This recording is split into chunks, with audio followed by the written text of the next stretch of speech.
বন্ধুরা আমরা জন্মের পর দেখতেছি আমার বসত বাড়ি বা বাসা, আমার মা বাবা, আত্মীয় স্বজন, আমার বাংলাদেশ বা পাকিস্তান বা ভারত বা শ্রীলঙ্কা বা চীন বা লন্ডন, আমেরিকা জন্মলগ্ন থেকে আমরা দেখি। কিন্তু তার পূর্বে মায়ের গর্ভে ছিলাম, তার পূর্বে বাবার মস্তিষ্কে ছিলাম, তার পূর্বে মহান মালিকের সৃষ্টি জগতের রুহের আরোহে ছিলাম এবং মহান মালিক সেন্ট্রালাইজেশন করে রেখেছেন। আপনার মতো আমার মতো আর কেউ এই জগতে নেই।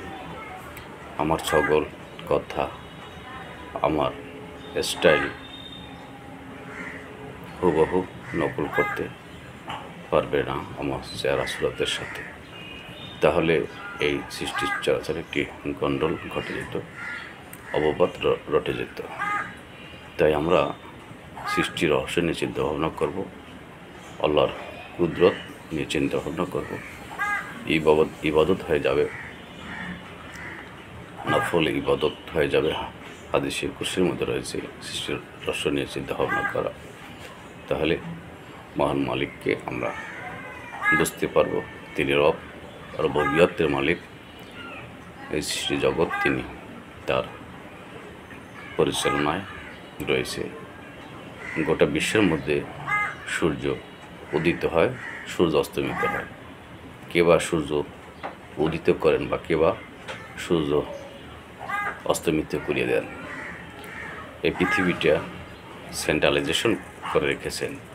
কোথাও সূর্য উদিত হয়, কোথাও রাত গভীরে চলে, কোথাও আবার সকাল হয়, সুবে সাদিক হয়।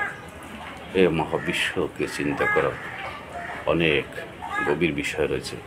তাই আমাদের এই ছোট্ট 3.5 দেহের মধ্যে যে ইলেম কালাম রয়েছে, যে আমরা যে বড় হলাম, বড় হওয়ার পর যে একটা ভাব, যে অহমিকা রয়েছে, আমি সেই, আমি ওই, আমি এটা করে দেবো, আসলে এটা আমাদের কিছুই করার থাকবে না।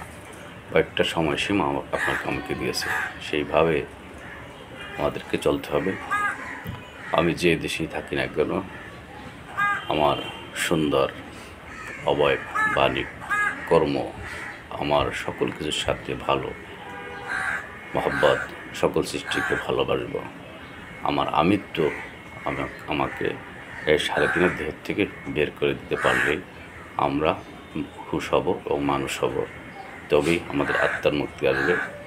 সকলে ভালো থাকবেন, সুস্থ থাকবেন। ভালো যদি মনে হয় লাইক, শেয়ার, ফলো দেবেন, সাবস্ক্রাইব করবেন। ধন্যবাদ।